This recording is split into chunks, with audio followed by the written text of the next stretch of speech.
A profissão de fé da Igreja, ao declarar que Cristo subiu aos céus e está sentado à direita de Deus Pai Todo-Poderoso, condensa um dos mistérios mais elevados da cristologia e da escatologia, pois não se trata apenas da conclusão da presença visível de Cristo na terra, mas da plena manifestação de sua glorificação enquanto homem e na inauguração de um novo modo de presença no mundo, no qual ele, exaltado acima de toda criatura, continua a agir de um modo invisível, eficaz e universal na Igreja e na história. Segundo a tradição unânime da Igreja, expressa pelos padres, sistematizada por São Tomás de Aquino na Suma Teológica e confirmada pelo magistério, a ascensão não é um afastamento, mas uma elevação da natureza humana assumida pelo Verbo à participação plena na glória divina, sendo assim o cumprimento da encarnação. Aquele que desceu é o mesmo que sobe, levando consigo a humanidade redimida. Após a ressurreição, Cristo não retorna à condição terrena sujeita à corrupção, mas entra no estado glorioso definitivo, no qual o corpo participa plenamente da glória da alma e esta, por sua vez, da visão beatífica de Deus, sendo este estado descrito pela teologia clássica através das 4 propriedades do corpo glorioso, quais sejam a claridade, sutileza, agilidade e impassibilidade, que não são meras qualidades acidentais, mas expressões da perfeita subordinação do corpo à alma e desta a Deus. A claridade manifesta exteriormente a glória interior da alma unida a Deus. Santo Agostinho ensina que essa luz é participação da luz increada, não sendo uma luz física comum, mas sinal da divinização do homem em Cristo. A sutileza indica que o corpo não está mais sujeito às limitações da matéria, por exemplo, podendo atravessar obstáculos sem deixar de ser verdadeiro corpo, o que explica São Gregório Magno, afirmando que a natureza não é destruída, mas elevada a uma condição superior. A agilidade revela a perfeita obediência do corpo à alma, sem resistência, como ensina São Tomás, de modo que Cristo aparece onde quer e quando quer, não por teletransporte no sentido físico moderno, mas por uma liberdade total em relação às condições espaço-temporais. A impassibilidade, por fim, confirma que Cristo não pode mais sofrer ou morrer, sendo este o selo definitivo da vitória pascal, pois a morte já não tem domínio sobre ele. Durante 40 dias, Cristo permanece com os discípulos, não por necessidade, mas por condescendência pedagógica, como ensina São Leão Magno, para consolidar a fé dos apóstolos, instruí-los sobre o reino e prepará-los para a missão universal, mostrando-se em diversas ocasiões, comendo com eles, não por necessidade fisiológica, mas para provar a realidade do corpo ressuscitado e abrindo-lhes a inteligência para compreender as Escrituras, o que revela que a fé apostólica nasce não apenas da visão, mas da interpretação iluminada pela graça. A ascensão, narrada em Atos dos Apóstolos, capítulo 1, deve ser entendida como o ponto de transição entre a presença visível de Cristo e a missão da Igreja no poder do Espírito Santo, sendo significativo que os apóstolos ainda manifestem uma expectativa política do reino, perguntando se seria aquele o momento da restauração de Israel, o que revela, como observa São João Crisóstomo, a dificuldade humana de compreender a natureza espiritual do reino de Deus, que não se identifica com estruturas temporais, mas com o senhorio de Deus sobre os corações e sobre a história.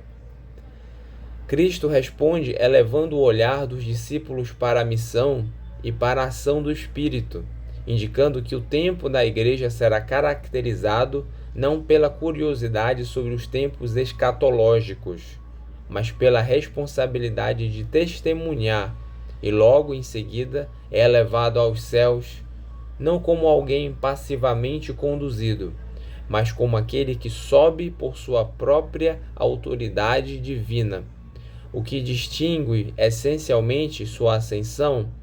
dos casos, por exemplo, de Elias e Enoque, que foram assumidos por Deus, enquanto Cristo, sendo Deus, entra na glória por direito próprio. Os anjos que aparecem aos apóstolos e perguntam por que estão olhando para o céu, não repreendem a contemplação, mas corrigem uma atitude de inércia, como interpreta Santo Agostinho, indicando que a contemplação deve conduzir à missão, pois a Igreja é chamada a viver entre o já da redenção realizada e o ainda não e sua plena manifestação.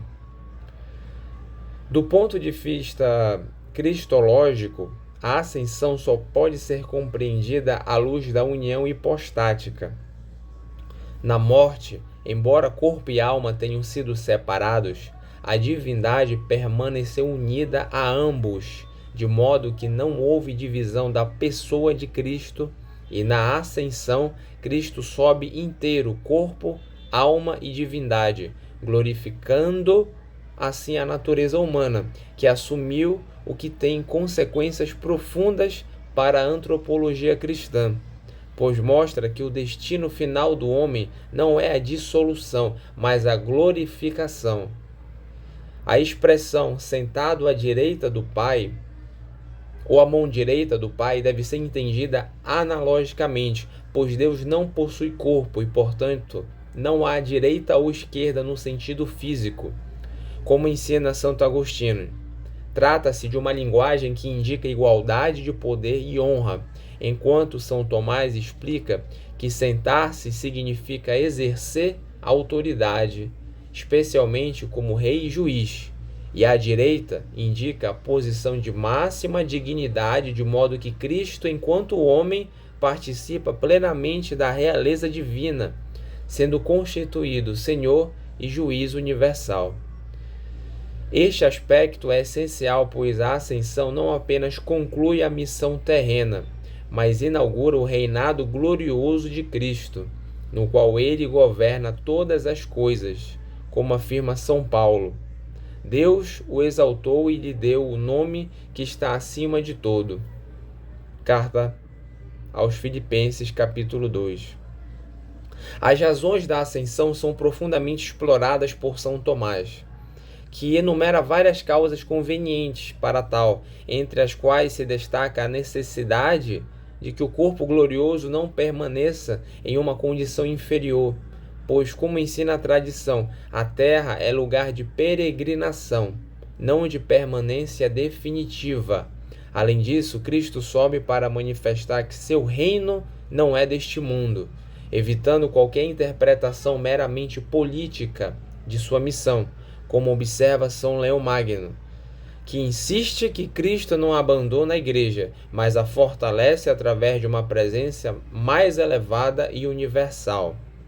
Outro motivo fundamental é despertar no coração humano o desejo das coisas do alto, pois, como ensina São Paulo também, buscai as coisas do alto onde Cristo está. Carta aos Colossenses, capítulo 3. Sendo a ascensão um convite à conversão do coração e à reorientação da vida para o fim último, que é a união com Deus. Além disso, Cristo sobe para abrir as portas do céu, que estavam fechadas desde o pecado original, não no sentido físico, mas no sentido da exclusão da visão beatífica, sendo ele o primeiro a entrar como cabeça, para que os membros possam segui-lo,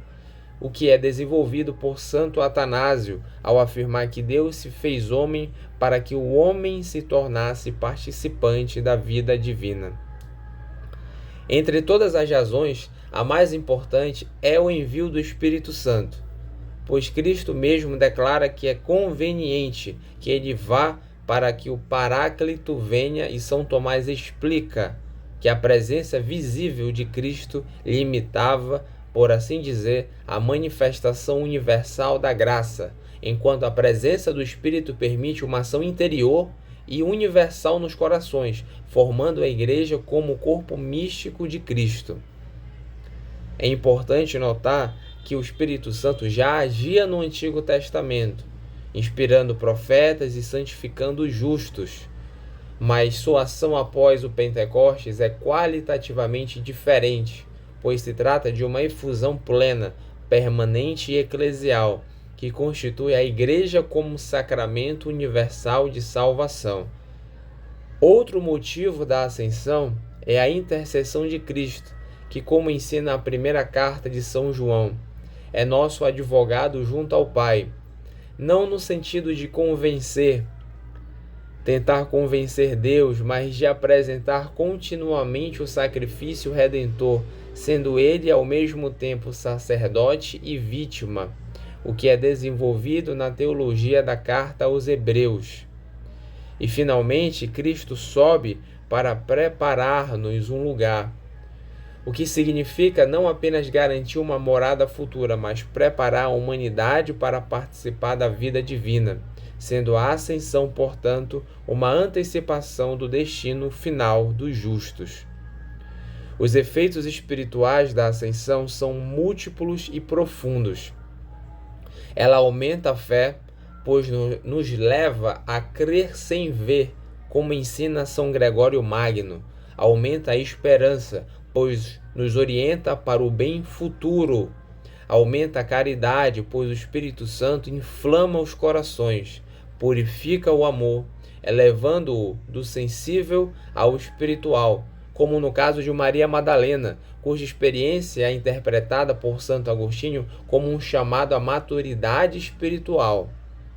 E fortalece a Igreja na prudência, pois, embora guiada pelo Espírito, ela deve agir na história com responsabilidade e discernimento, sendo este um ponto central na teologia de São Tomás, que insiste que a graça não destrói a natureza, mas a aperfeiçoa de modo que a ação humana continua real e necessária. No que diz respeito à participação de Maria, a tradição católica reconhece sua união singular com Cristo na obra da redenção, sendo chamada de corredentora, em sentido subordinado e medianeira das graças, não como fonte independente, mas como instrumento plenamente unido à vontade de Deus, o que é desenvolvido por autores como São Bernardo e São Luís Maria Grignon de Montfort. Ao mesmo tempo, todos os fiéis são chamados a participar da obra redentora, como ensina São Paulo, novamente, não acrescentando algo à eficácia da cruz, mas participando na aplicação dos seus frutos. Assim, a ascensão revela que Cristo não se ausenta, mas inaugura um modo mais profundo de presença, reinando, intercedendo, santificando e conduzindo a Igreja ao seu fim último, de modo que, como ensina Santo Agostinho,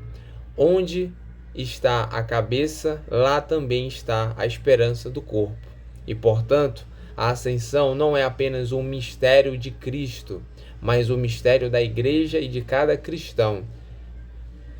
chamado a elevar o coração e a vida para Deus, vivendo já na terra como cidadão do céu, até que se cumpra plenamente aquilo que foi inaugurado na glorificação de Cristo.